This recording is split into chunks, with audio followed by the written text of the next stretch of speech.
વાંકાનેરના લીંબાડા ગામ ખાતે સરપંચ દ્વારા ભેદભાવપૂર્ણ દબાણ હટાવો કામગીરી અંગે તાલુકા વિકાસ અધિકારીને રજૂઆત કરાઈ।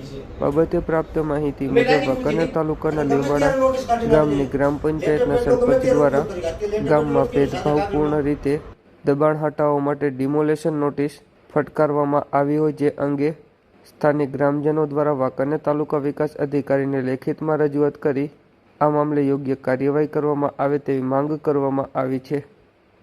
મારું નામ ઉસ્માન ફતેહ કડીવાર, માજી સરપંચ અને હાલ લીંબાડા ગ્રામ પંચાયતનો સદસ્ય।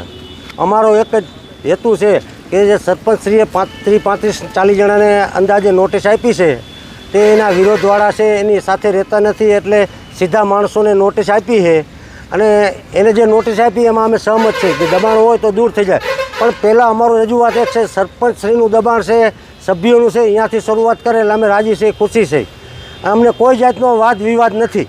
કારણ કે પહેલાં સરપંચ છે તો એને દબાણ કર્યું, લેન્ડ ટેબિંગ એની ઉપર થયેલી છે અને આ ભાઈ ભૂ માફિયા છે એનું લાલપર સર્વે નંબર 65માં ગૌચરમાં મુર્ગા ફાર્મ બનાવેલું હતું, એ લેન્ડ ટેબિંગથી પડી ગયું। હવે એનું હાલનું જે મકાન રહેણાંક રહ્યું મરિયમબેન હાજીભાઈ, કુલસમબેન નજુદ્દીનભાઈ ચારોલિયા, તેના બેયની ઉપર લેન્ડ ટેબિંગ થઈ ગયેલી છે અને એનું હજી હટતું નથી। તો એનું તાત્કાલિક ધોરણે જે પ્રજાને ન્યાય મળે, ભલે અમે ગોબરા હોય, અમારું દબાણ હોય છે નહીં, છતાંય હોય તો અમે રાજી છે, હટાવે તો અમારો આ જ હેતુ છે।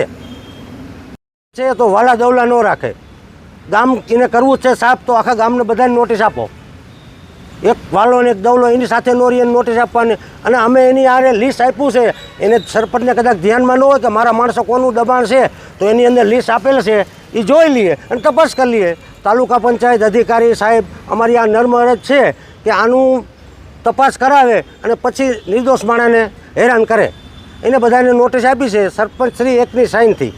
એ તો જો કે સરપંચશ્રીની સાઇનથી થાય પણ અમે રાજી છીએ।